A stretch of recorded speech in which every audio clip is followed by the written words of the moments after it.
الفرصه بتيجي مره واحده، ولو ما استغلتهاش مش هتعوضيها. هنا بقى لقيت لك كيلو ونص الطماطم ب 10 جنيه، اسيبه؟ لا اجيبه. يلا يا حبايبي، ازيكم عاملين ايه؟ يا رب تكونوا بخير. اي شويه طماطم يظهروا قدامك اوعي تسيبيهم. ليه بقى يا جماعه؟ الطماطم بتوصل سعرها ل 20 جنيه و25 جنيه، وانتوا عارفين حال السوق متغير كل يوم. ماشي. المهم لقيت لك كيلو ونص البطاطس يا رب كيلو ونص الطماطم ب 10 جنيه. رحت جايبه شويه طماطم كده زي ما انتم شايفين، قلت استغلهم واعملهم ايه، شويه صلصه طماطم على شويه حاجات كده ونحطها عندنا في الفريزر. ماشي. فالمهم معلش يا جماعه، المهم ايه، رحت ماسكاهم كده زي ما انتم شايفين، دلقاهم في قلب الحوض وشطفاهم غسلاهم غسله حلوه، وشايله العنقود بتاعها من فوق جامد، وعملتها اكسات كده زي ما انتم شايفين. المهم العنقود اللي هو من فوق ده، بص انا بقوره كده، التقويره اللي انتم شايفينها دي تقويره خفيفه من على الوش، بحيث لما تيجي تشيلي قشره الطماطمايه تطلع معاكي بسهوله، وكمان ما تقعديش تشيلي منها مش عارف ايه، هتلاقيها يعني مليانه حاجات كده. ماشي. المهم بتسهل معاكي في عمليه التصفيه. تمام. وجبت كام قرن فلفل اللي هو الالوان الاحمر ده، حطيت عليه. اولا بيدي الصلصه بتاعتك تسكيره حلوه، بيحفظها لك، بيعمل حاجات كتيره فيها قوي، بيوديها لك في حته تانية مش هتندمي. ماشي. المهم حطيتهم عليها كده، وحطيت كوبايه ميه وسبتهم ان هم ايه على البوتاجاز، ان هم يغلوا، ياخدوا غلوه حلوه كده مع بعض. وادي حطيتهم في الحله التانية نفس القصه،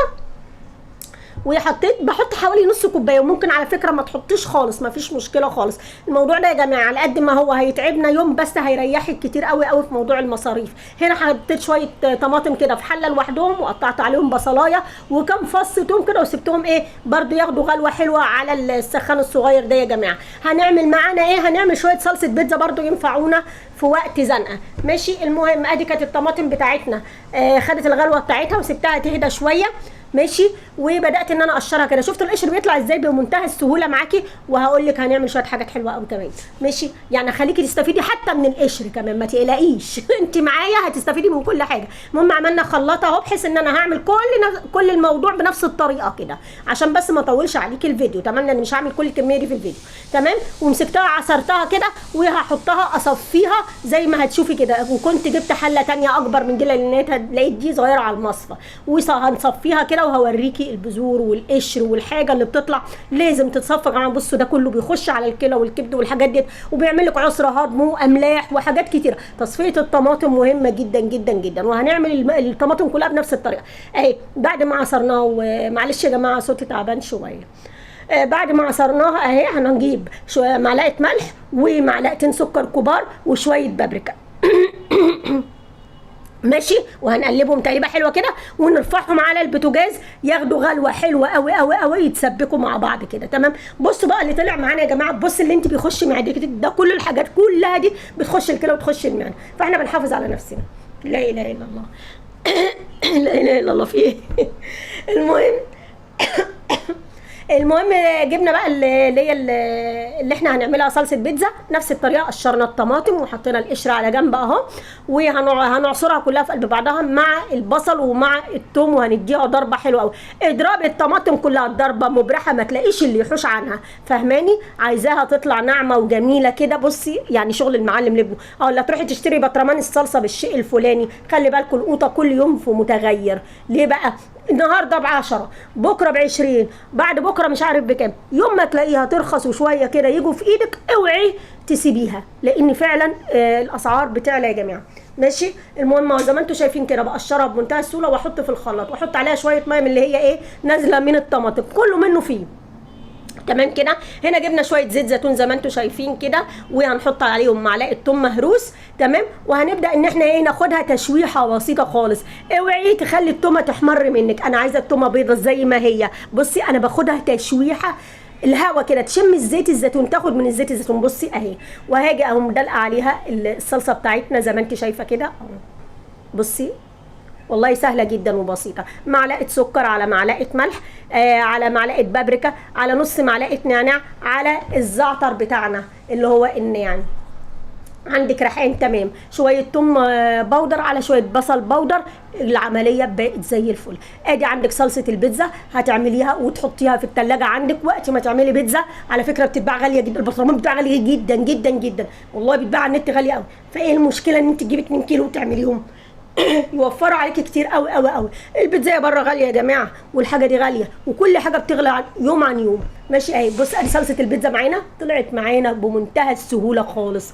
معلش انا اسفه جدا جدا جدا لو كان صوتي تعبان النهارده شويه.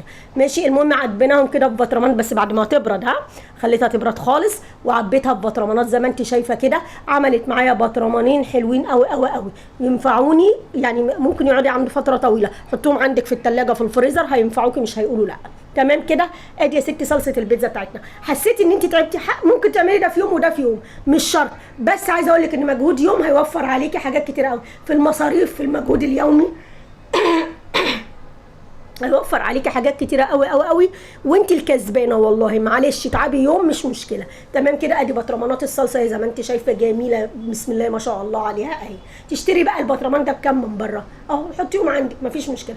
كان هنا بقى الصلصه بتاعتنا اتسبكت وبردت الحمد لله زي ما انت شايفه.